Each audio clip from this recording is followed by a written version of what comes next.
when we're angry, we're naturally gonna say, aku harap kau mati lah, aku harap kau hadap bersama lah. Yeah. Change that to send you love. I pray that you understand what this has, what impact has this done to me. Yeah. I hope that you get more love. I hope that you find happiness. The more you send that out, indirectly you send it to yourself too. Betul? Hello everyone, Assalamualaikum. Hari ini dengan Diana lagi, dengan seorang lagi guest kita dalam Hijab on the way. We have Julia Farhana. Lah tu hijau pula. Ju. Yes. Oh my god, like you said, it's been a while. I rasa it's been years kita dah tak jumpa.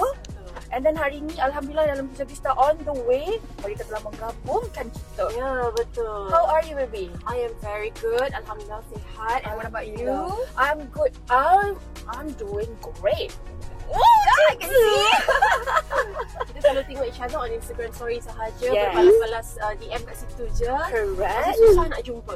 Katanya sekarang tengah busy dengan your clinic, babe. My husband's clinic, yes.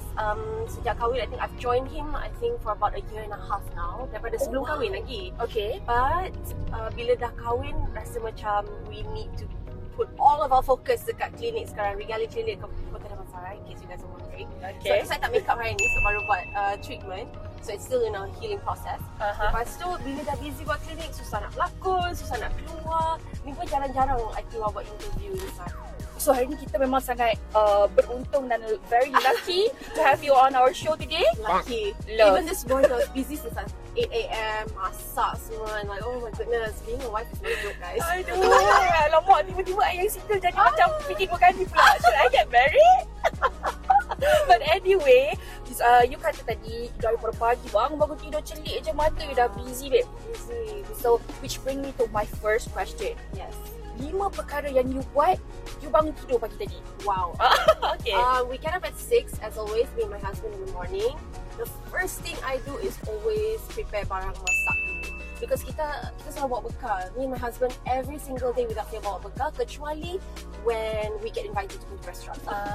So if I get an invitation to go to a restaurant, or I have pergi restaurant sebab kerja, sebab buat review and stuff, then I tak masak. But if let's say on the day yang memang it's a normal day, I akan bawa bekal for lunch and for dinner, because sometimes my husband has meetings until malam, so we're normally at the office until very late. So I akan bawa bekal. So that's the first thing I do, sebab I kena siapkan bekal untuk 2 orang. So you masak apa? Very simple random for me, because me and my husband both different taste now. Oh, okay. So I have 4 different dishes to prepare. Tapi kadang-kadang bila I rasa macam rushing sikit, I ikut je lah my husband makan. So most of the time, sebenarnya pagi tu reheat je apa yang kita masak the day before. So my husband dan kita akan masak, kita berebut sambil masak. Kenapa? Dia suka masak. Oh my god. He likes to cook and he's very helpful around the house. So for example, he's very helpful. I'm very lucky lah dapat husband macam dia, because bila like contoh, oh my god, there's an eagle. Okay, that's like my animal spirit, guys. Oh my god, my animal spirit is elephant. Yeah. Mana nak cakap elephant sekali.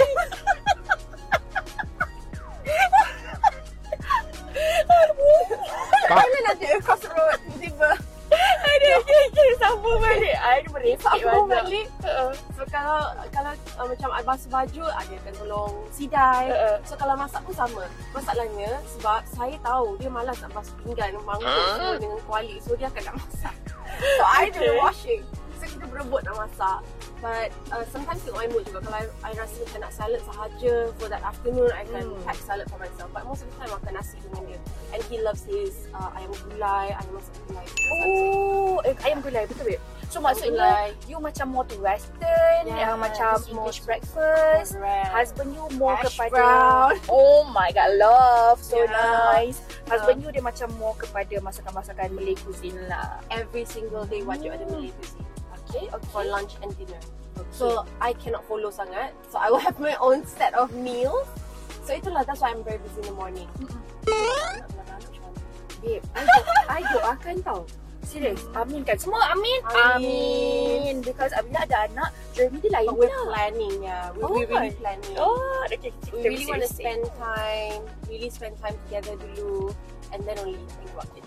Honeymoon dulu lah. Honeymoon dulu, get to know each other. I think like in marriage kan, I learned this from Ramona tau sebelum kahwin. I absolutely agree with her. Bila dah kahwin, I mean everyone is different. If you want to straight away have kids pun tak salah. It's entirely up to you. It's personal preference kan. Tapi for me, I memang agree with Ramona. Get to know your partner. Get to know their weaknesses. Get to know, you know, everything about them before you decide to have kids together. Because having a child together is a huge commitment, a bigger commitment than getting married. It's way bigger than getting married. So kahwin, of course, is between two people. But once you have another entity, another child of its own emotions, of its own perangai, Yes. that's what you have to think about. It's another plate to cater pula. Yeah, that's the thing. It's a whole buffet, mate. You make me feel hungry. Kita dah nak lunch tadi tau. It's a whole buffet to think about. Okay, so you bangun pagi at 6, prep your lunch and dinner. Lepas tu buat apa? Lepas tu, kemas rumah, or I would be studying because I'm still doing my degree, kan? Oh, amazing. I'm doing psychology. It's my almost final year. Alhamdulillah. Okay, 6 tahun journey ni. Tak asal tak nak habis. Yeah, so in the morning I'd study. And my husband is studying too. So dia masih lagi tengah menimba ilmu. Because as a doctor you never stop studying. Betul. Every year dia ada kursus, dia ada, you know, new knowledge to acquire. So memang in the morning we'll study together, or sometimes dia akan study petang sikit, akan study in the morning. But I'm a morning person, so I study in the morning. Amazing. Okay. And then adakah you akan bersenam? Sebab I tengok you banyak buat pilates, yoga, right? It really depends. There are days when I buat reformers and pilates in the morning. But there are days when I can jog petang with my husband. Oh, lovely. This is a lovely couple.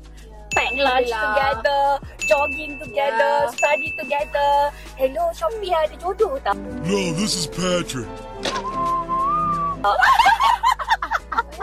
Ya, I nak buat rapid fire question dengan you. Okay, let's go. Okay, so you kena jawab dengan sepanas mungkin. Okay. Okay, your favourite food?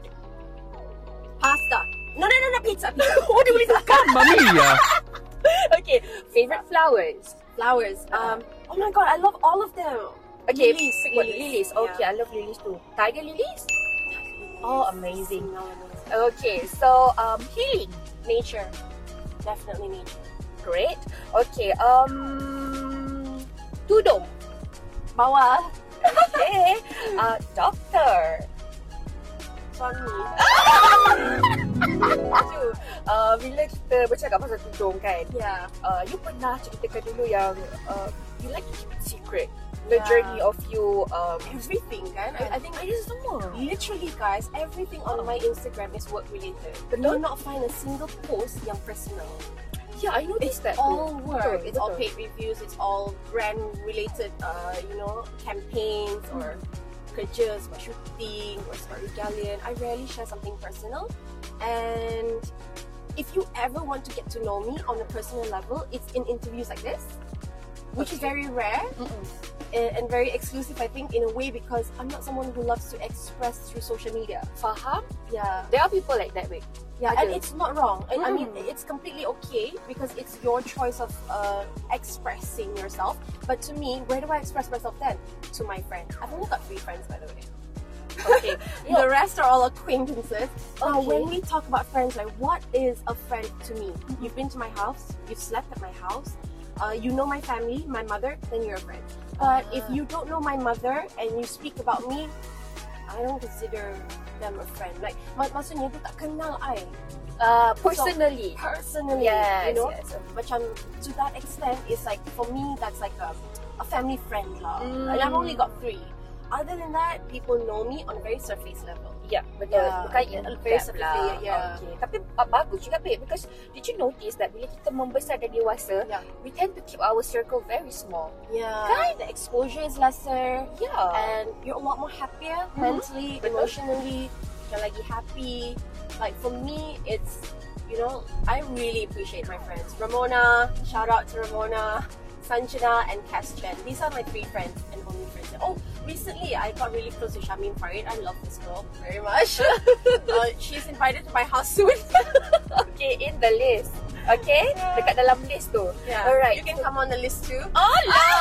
Oh my god! I don't really This is one of the most genuine people I've met in the industry. Thank you so much. It's I love true. you. I love you Oh my too. God. Babe. You're one of those most genuine people. Yang macam you're not gonna correct things from me just to make me suffer. Kenapa? Awak macam tu? Yeah, I think I've been through that a lot in the entertainment industry where we become the source of entertainment. As in artis, selebriti sedih tau kadang-kadang bila our personal life is the source of entertainment. Oh yeah. That is so sad and it's heartbreaking when I see my celebrity friends out there getting attacked or being the subject of entertainment. It just like a rush of emotion just goes through me because I'm like, why do you make someone's personal life the source of entertainment? Why is everybody commenting? Do you know them? Do you sleep with them satu bantal to know how they feel about that situation or how they're expressing themselves and they get condemned for even expressing their thoughts? You know, I'm like, wow, it's tough, guys, being in the entertainment industry. So I think that's why I keep myself very private as much as I can. Including the journey of you transition. Hijab, semua, and nobody knows this. I've actually been on the journey for 4 years and only my close friends pernah nampak I pakai hijab dekat luar. Yeah, it's been 4 years and a lot of people think, of course my husband is a part of the journey and the catalyst of moving forward so quickly because dia seorang yang he's very good in guiding me. He's very patient. And I rasa itu sebenarnya the pillar of strength. Like macam kalau you ada beberapa orang ataupun seorang je lah yang boleh menyuntik semangat you balik, you just gonna stick to that person and then just give each other a positive vibes and all around. Absolutely. And you need that in your life. So for me, I've learned very well the past year how to set a boundary between my personal life and my public life and my social media life. And I'm not speaking of celebrity sahaja or artis sahaja or pelakon sahaja or people in the entertainment industry. Even in your wherever you are, in whatever industry you're in, you have a public life and a personal life. It doesn't matter how many followers you have a public life and you have a personal life. And you need to draw the boundaries so that you jaga your mental health, you know. Oh my god, I'm so agree with that. Oh my god, betul. Because today kita dah tak nampak that line. It's so blurred and everyone is living their public life as well as their personal life in one platform, which is social media.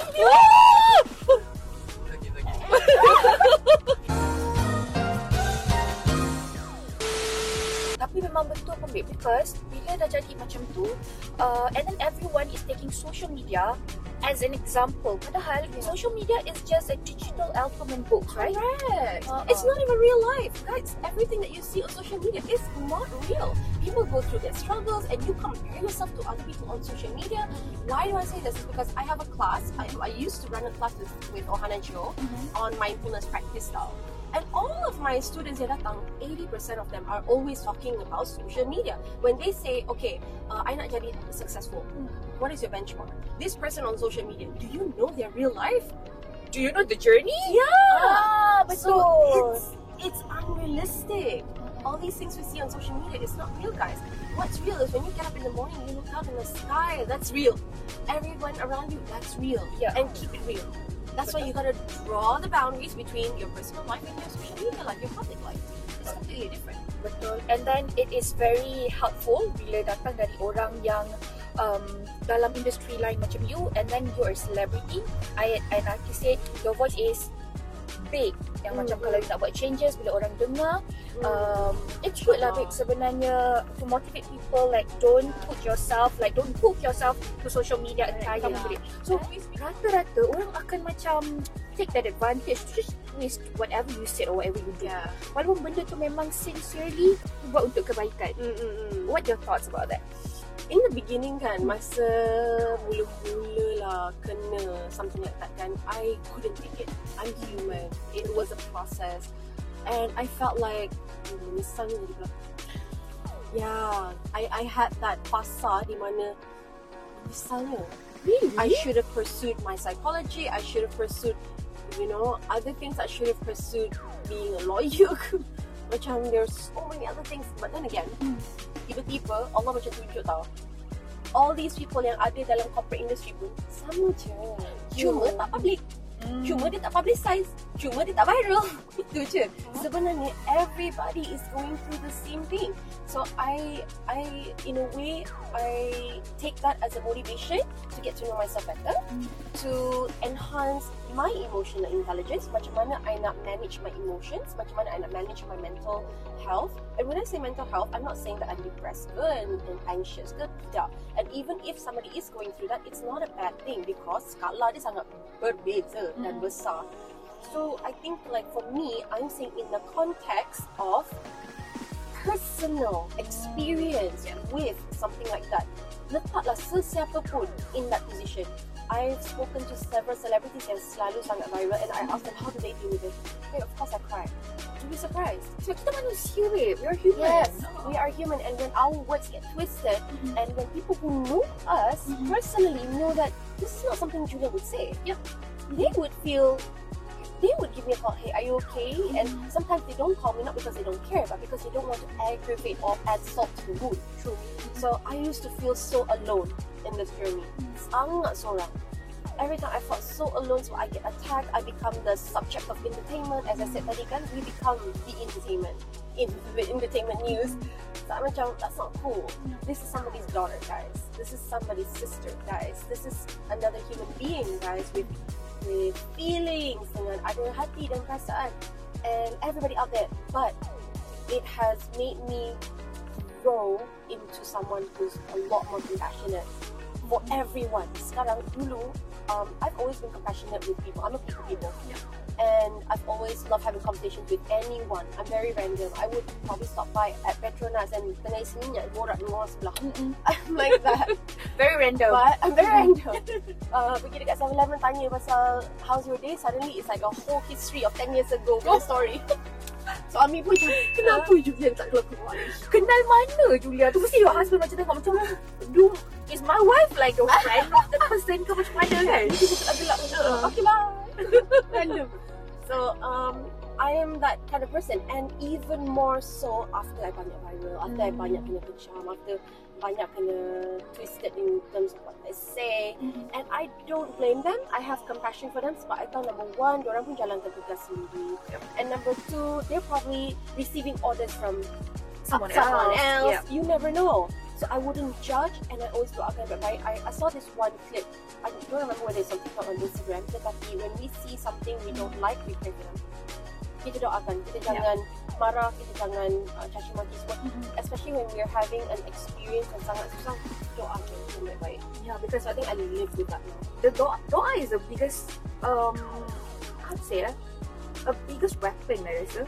In a way, to through everything you're going through, especially something that is difficult. I know you're angry, but the more you're angry with a person or an entity or a blog post or anything that you're angry with, send them exactly the opposite of what you want. Contohnya, when we're angry, we're naturally gonna say, aku harap kau mati lah, aku harap kau hadap kita sama lah. Change that to send you love.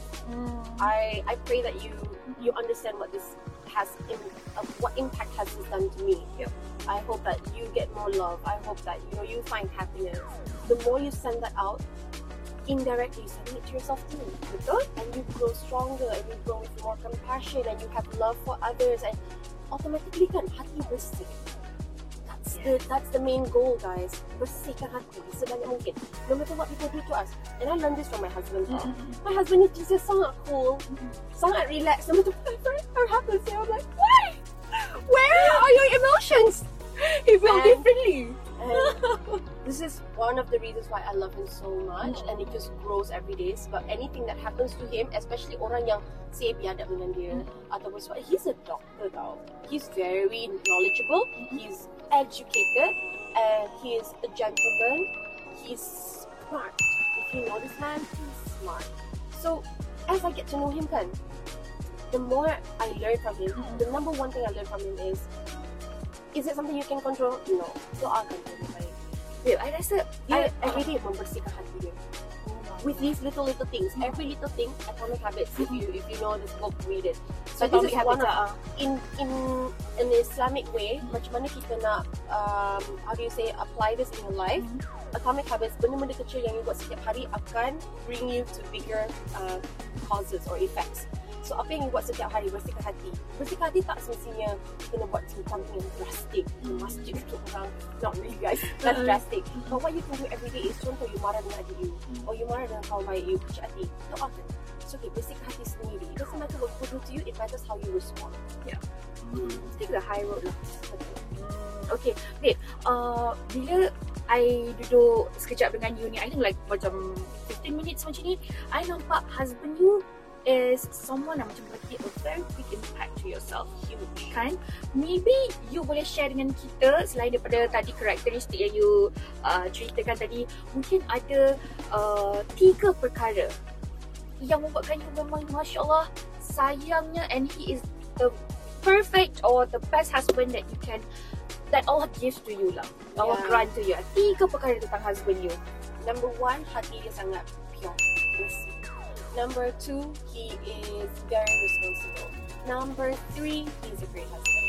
Katakanlah something untuk husband you. Mana tahu nanti Dr. Hafiz akan tengok video ni. Of course, he's very supportive. Semua drama I semua dia tahu. Oh my God. Every drama, every interview, everything. So I think like, you know saying I love you, and you know how much I care about you, and you know how important you are to me, and I am sure all these qualities yang I cakap ni, he appreciates me the same way. Yeah, amazing. And I think we've built that for the past few years, kan? And it took us we're just like everybody else, guys. Our relationship has its ups and downs juga tau. We're not just happy rainbows all day, every day. No, we have our differences. But you know what I realized in perkahwinan or relationship, as you're getting to know people lah, per person. It's time to berkahwin. Joy! That's rude!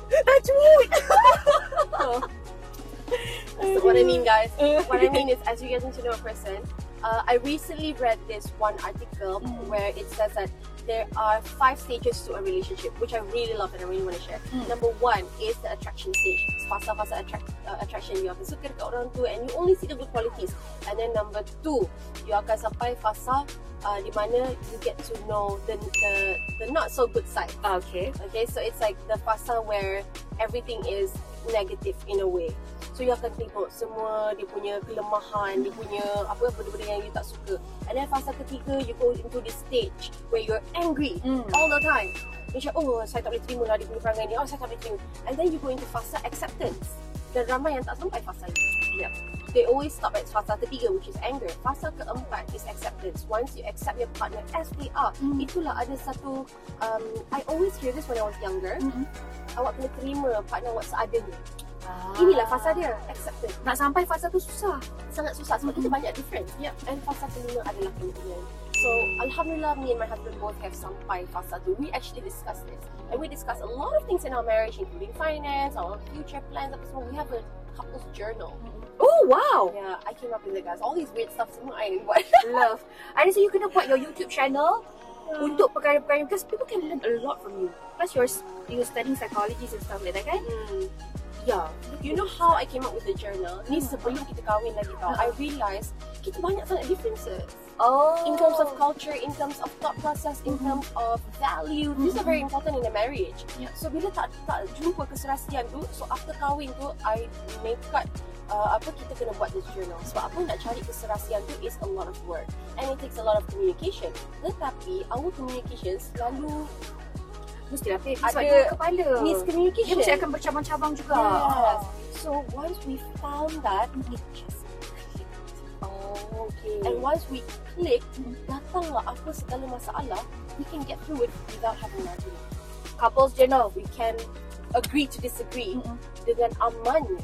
So couples journal ni, number 1, I always try to figure out what are your values, what are my values, and we'll see where can we find a common value. And then we come up with our own set of values in a relationship. So me and my husband, number 1, he got to pick because he's the keluarga kan, so he got to pick the first value. And he I love what he said. He didn't even think about it. Go back to Allah. That was his first value that we had to hold on to. Fundamental, yeah. So I was like, wow, okay, I didn't even think of that. But yes, that's a very important value to Yeah. have. Yes, I love that. So we both cari. So we've had that, our separate values kan, and it's very different. Kalau you tengok individually, wow, that's very different. Now let's find something together, common that we follow. So we got that, number one. And number two, I got to choose. And I was like, there's no ego in this marriage. Ego is the number one murderer of any relationship, friendship, marriage, anything. Ego. So whenever we have a disagreement, the minute one apologizes, the other has to follow. No ego, no argument, no talking. Finish. Someone has apologized. Faham? So the other tak nak geram macam mana pun has to follow. No choice. You kena bertenang seorang dan minta maaf dengan you. Correct. Tak ada ego. So we go back to these principles, and ia memerlukan sifat tanggungjawab yang sangat tinggi untuk ikut these values. So much blessing. Betul-betul. I suka episod ni because it's very Dia macam deep tapi tak deep sangat. yes. Dia macam educational pun sikit ada, like macam self motivation pun ada. Kita kena letak tu tag tu, self motivation with Julia Farhana. Love. Gitu. Okay. I'm still learning every day. Okay. Dulu kan, you pernah, itulah tu satu ketika dahulu pernah people hype up you with your cute hat. Kalau you tak keberatan untuk share dengan kita semua, Julio, is it? Yeah. Okay. Macam mana? How is he doing? Okay. First of all, he's not a pet. I don't know where that came from. We were his foster home before he got to another family. Now dia dah happily jumpa family baru, and I have this thing di mana there is sometimes kan ada masa-masa dalam kehidupan kita di mana that tiba-tiba that spark comes in and you cannot ignore it. So that's what happened with Julio. So we went, basically Julio ni, he was abandoned tau before because he had a skin disease. So masa dia abandoned tu, di tempat yang dia di-abandoned tu, my friend was picking something up. Okay. So I saw Julio and I asked, why is he isolated in a cage all by himself? And I, in a way, sangat-sangat tertarik with that because I was isolated once upon a time in my life. So when I saw that, the minute we wanted to leave, I just macam munda-mandi, macam I gotta do something. Dia macam ada voice inside. Correct. And because they were gonna put him down. No. And I was like, why? He looks perfectly healthy. Okay. Why are you guys gonna put him down? Because he has a skin disease. And they showed me. I didn't even touch him, and I was like, it's not too bad. It's like this big of an area di mana dia ada that skin disease and he was shaved. And I was like, has someone brought him to the vet? Or so his previous family abandoned him in this place to put him down. And I said, can I take him? And they were like, okay. And I was like, how much? I'll take him. And then she paid for it. Can you imagine?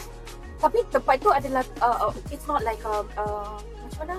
It is. It's a pet store. In a way, a pet store, yes. Oh, okay. Tetapi I had to pay for the adult that they were gonna take down. Yeah. And you know, I just wanted to take him out because I felt that isolation. So I took him out, and then I did everything I can with the vet and everything. And when that issue came out, I was like, in a way, it's good juga because I reevaluate my choices. I macam fikir balik with my choices, and then macam, okay, although niat I in a way betul, tapi cara I mungkin salah, and I take that and I belajar daripada benda tu, and I found him a new home.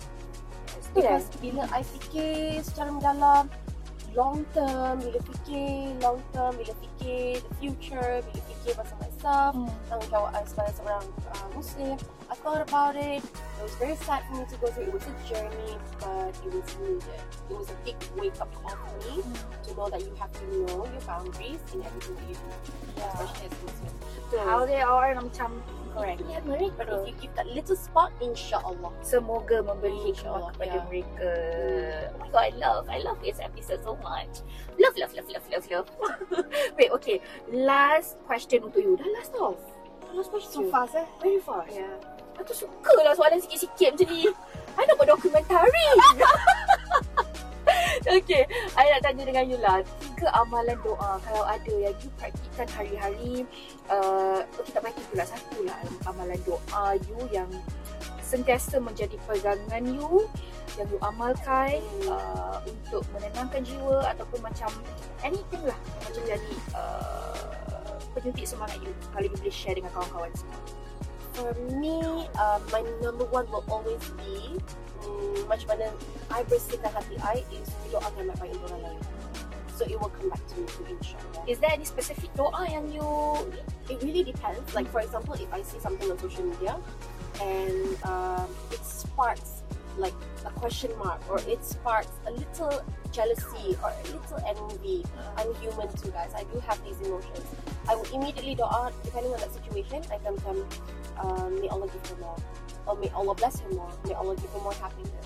Or if somebody attacks me for no reason, again, I doakan, may Allah give me more, may Allah, it's like more like an affirmation than a dua, but it becomes like a daily habit. Yes. So that's what I practice. Love. So kalau ada orang yang buat jahat dengan you kat luar sana tu, kembali balik buat macam mana Julia cakap, InsyaAllah. Give them love. Yeah. Doakan yang terbaik untuk mereka. And you know, even if it doesn't help the situation, even if it doesn't help the other person, it helps you. It helps you personally untuk bersihkan hati, untuk go back to the track. Because normally, we're sebagai manusia kan, dengan syaitan membisik all the time, we will always want to go down that route. I'm gonna get you. We will always want to go down that route. So, kita ada baran tu. Yes. But kalau kita tarik balik diri kita, no. What's the right thing to do? What will please Allah? What will Allah prefer in this situation? Focus on yourself. Yang lain tu biar Allah handle. Who are we to go against what Allah has written for that person? Let it be. Let it go. That's love. Boleh tak I nak tambah lagi satu soalan lagi? Boleh? You, kalau I kenal Julia yang dulu, I tak terimagine yang she will get married tau. Betul. Sebab a lot of people were shocked. Kak, I rasa macam, Julia kahwin, macam mana dia bercinta? Mungkin ada tips-tips macam mana cara untuk orang yang malu macam kita ni nak menambat hati jejaka atau crush di luar sana. Wow, I think for me, because for so many years kan, I think the number one thing is I never focused on macam mana nak menambah hati seorang lelaki, but I focused on myself. That would really, really find you the right jodoh, insyaAllah. Because for me, I think I worked a lot on myself. Perbaiki diri, perbaiki cara berfikir, perbaiki amalan kita, amalan harian kita punya lifestyle, everything. I re-evaluated everything. Alhamdulillah, I found someone who fit into my lifestyle. Who fit the puzzle lah. Yeah, fit the puzzle. In order to find that right puzzle, you got to find yourself first. You have to cari diri sendiri dulu. Without knowing who you are, how are you going to find someone who can fit into your puzzle? How are you going to find someone yang akan mold into who you're trying to become? We go straight to the point, like you said.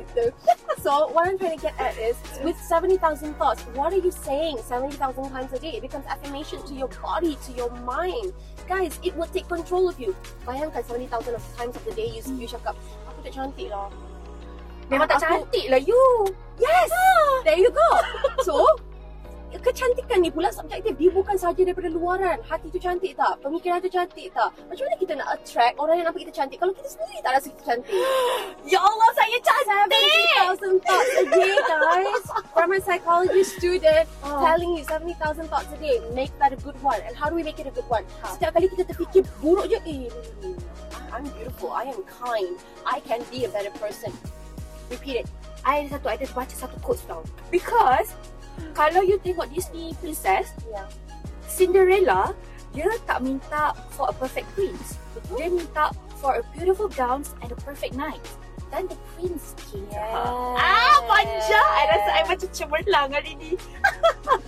Whatever it is, thank you so much, Julia. I kena hantar Julia sekarang ni ke next destination, but it's so lovely to have this chit-chat, quick. Likewise. Yeah, so fast. But I enjoyed it. Thank you so much, Hijab. Thank you, Yana. No problem, baby. No problem. Time. Yes. Sometimes best like kita nak luahkan perasaan like, nice. But this is like a good pep talk, kan? Yeah. I gain a lot today. Thank you so much, Julie. Likewise. I gain a lot of your positive energy, which I love. So make sure tengok episod lagi satu lepas ni dengan siapa pula, adakah cerita-cerita menarik lagi ke. Tapi sekarang ni saya perlu menghantar Julia Farhana ke destinasi seterusnya dengan selamat. Kalau tak, Dr. Hafiz cari I mati I. Bye everyone. Assalamualaikum. Mini love, very love kat pipi kat betul. Okay.